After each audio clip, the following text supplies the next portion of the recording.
இன்னைக்கு Mumbai versus KKR விளாட்றாங்க. எங்க விளாட்றாங்கன்னு பார்த்தீங்கன்னா, வான்கடே ஸ்டேடியத்தில விளாட்றாங்க. மும்பை வந்து ஆல்ரெடி வந்து அவுட் ஆயிருச்சு ஐபிஎல் 2024லேருந்து. இன்னமேட்டு அவங்க ஐபிஎல் உள்ள வர்றது வந்து ரொம்ப கஷ்டம் பிளே ஆஃப்ஸ்க்கு. அதனால அவங்க வந்து சும்மா ப்ராக்டிஸ் மேட்ச் மாரி தான் ஆடுவாங்க. எதுவும் சொல்ற மாரி இல்ல மும்பை இந்தியன்ஸ பத்தி. நல்ல டீமு. ஆனா ஏன் இப்படி விட்டாங்கன்னு தெர்ல. பவுலிங் சரியில்ல. பேட்டிங் நல்லா இருந்துச்சு மும்பை இந்தியன்ஸ்க்கு. ஆனா பவுலிங் சரியில்ல. ஜஸ்பிரீத் பும்ரா ஒரு ஆள் தான் அவங்களுக்கு வந்து சூப்பரா போட்டாரு. வேற யாருமே அவங்களுக்கு வந்து சூப்பரா பவுலிங் போடல. அந்த ஸ்ரீலங்கா பவுலர் நவன் துஷாரா அவரையும் ரொம்ப எதிர்பார்த்தாங்க. அவரும் எதிர்பார்த்த அளவுக்குலாம் பவுலிங் போடல. ஜஸ்பிரீத் பும்ரா மட்டும்தான் நல்லா பவுலிங் போட்டுட்டு இருந்தாரு. வேற யாருமே மும்பை இந்தியன்ஸ்ல ஒழுங்கா பவுலிங் போடல. அதனாலே இந்த வாட்டி மும்பை இந்தியன்ஸ் டீம் வந்து போயிருச்சு. பேட்டிங் மட்டும் நல்லா விளாண்டுட்டு பவுலிங்கில் வந்து நல்லா எதுவுமே ரெஸ்பான்ஸ் பண்ணாம அவங்க வந்து விட்டுட்டாங்க. இந்த வாட்டி மும்பை இந்தியன்ஸ் வந்து கேப்டனை மாற்றதுலேருந்து அவங்க ஏற்கனவே பல பிரச்சனை ஓடிக்கிட்டு இருக்கு. இப்பயும் அஃபிஷியலாக அவங்க எப்படி ஜெயிச்சாவும் உள்ளே வர முடியாது. எப்படி ஜெயிச்சா 14 பாயிண்ட்ஸ் தான் வரும். 14 பாயிண்ட்ஸ்னால் வச்சுட்டுனா உள்ளே வர முடியாது. அதனால் மும்பை இந்தியன்ஸ் வந்து maximum out of the tournament தான். அதில் ஒன்று எதுவுமே கிடையாது. சும்மா இதுக்காண்டி வேணால் விளாடலாம் மும்பை இந்தியன்ஸு. ப்ரைடுக்காண்டி வேணால் விளாட்லாம். அவங்க ஹோம் கிரவுண்டை வந்து சேர் பண்ணுறதுக்காண்டி விளாட்லாம். மற்றபடி எதுவுமே விளாட முடியாது. மும்பை இந்தியன்ஸால் உள்ளே வர முடியாது. நெக்ஸ்ட் இயர் தான் பெரிய ஆக்ஷன் வருதுல்ல, அதில் வந்து மும்பை இந்தியன்ஸ் வந்து நல்ல டீமை செட் பண்ணி நல்லா கொண்டு வந்தால் ஓகே. இல்லைனா அதுவும் ரொம்ப கஷ்டமாக போயிடும். ஹார்திக் பாண்டியா கேப்டன்சி வந்து எல்லாம் கொஷின் மார்க் பண்ணுறாங்க. ரொம்ப ரொம்ப கொஷின் மார்க் பண்ணுறாங்க. ரொம்ப டவுட் பண்ணுறாங்க. அவர் மேலேயே அவருக்கு ரொம்ப டவுட் வர ஆரம்பிச்சிருச்சு போல் கேப்டன்சியில்.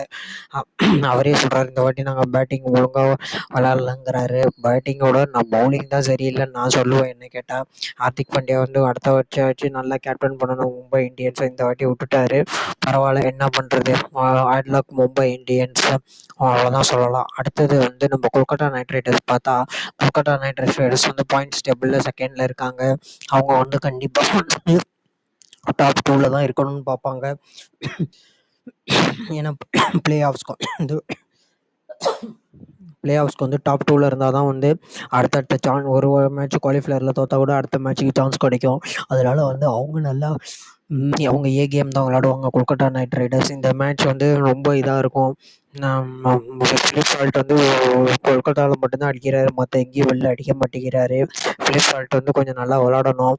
அதே மாதிரி அவங்களுக்கு வந்து சுனில் நாராயண் வந்து நல்லா பக்காவாக விளாட்றாரு. அவருக்கும் ரொம்ப வாழ்த்துக்கள். சுனில் நாராயண் இன்னும் நல்லா நல்லா விளாண்டுட்டு இருக்காரு. அவருக்கு இதுதான் ஹேட்ஸ் ஆஃப் தான். அப்புறம் அங்கிரீஷ் சூப்பராக விளாட்றாரு. அங்கிரீஷ் வந்து பெரிய டேலண்டடாக இருக்கார் கேகேஆருக்கு. அவர் பெரிய பிரைட் ஃபியூச்சர் இருக்குது அங்கிரீஷ்க்கு. அவரும் நல்லா விளாடணும். வருண் சக்கரவர்த்தி இப்போ லாஸ்ட் மேட்ச் வந்து பேக் டு ஃபார்ம் பண்ணிட்டாரு. வருண் சக்கரவர்த்திக்கு வந்து ஒரு ஹேட்ஸ் ஆஃப். லாஸ்ட் மேட்ச் நல்லா பவுலிங் போட்டுட்டாரு.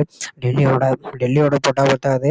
அதே மாதிரி மும்பை பெரிய பெரிய ஸ்ட்ராங் டீம்ஸோட போட்டால் தான் அவருக்கு வந்து அந்த எபிலிட்டி வரணும். இன்னும் வெங்கடேஷ் ஐயர் தான் ஃபார்முக்கு வரல. வெங்கடேஷ் ஐயர் வந்து நல்லா வந்துட்டாருன்னா கொல்கத்தா வந்து நல்லா இருக்கும். மற்ற எல்லாம் ஓவரால் படி கொல்கத்தா டீம் வந்து சூப்பராக இருக்குது. என்னோட ப்ரெடிக்ஷன் படி நாளைக்கு யார் ஜெயிப்பாங்கன்னு பார்த்தீங்கன்னா, நான் வந்து மும்பை இந்தியன்ஸ் தான் சொல்லுவேன். ஏன்னா ஹோம் கிரவுண்ட் அட்வான்டேஜ். வான்கடே வந்து குட்டி கிரவுண்டு, வெளுத்து எடுத்துருவாங்க எல்லோரும். யார் பவுலிங் போட்டாலும் சரி, யார் பேட்டிங் ஆடினாலும் சரி. வான்கடே ஒரு குட்டி கிரவுண்டுங்கிறதுனால என்னோட ப்ரெடிக்ஷன் படி நாளைக்கு வந்து நான் வந்து மும்பை இந்தியன்ஸ் தான் சொல்லுவேன்.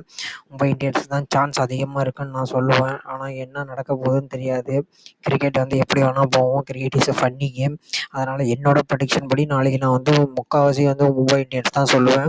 60%, 70% மும்பை இந்தியன்ஸ் சொல்லுவேன். 30% கேகேஆருக்கு சொல்கிறேன். பட் ஆனால் எது வேணால் நடக்கலாம். கேகேஆரும் ஜெயிக்கலாம், மும்பையும் ஜெயிக்கலாம். எது வேணால் நடக்கலாம். என்ன நடக்க போகுதுன்னு நம்மளுக்கு தெரியாது. ஆனால் கேகேஆர் வந்து ஜெயிக்கணும். மும்பை வந்து சும்மா ஒரு ப்ரைடுக்காண்டி தான் விளாட்றாங்க. இதுக்காண்டி தான் விளாடல. பார்ப்போம் என்ன பண்ண போகிறாங்கன்ட்டு நாளைக்கு.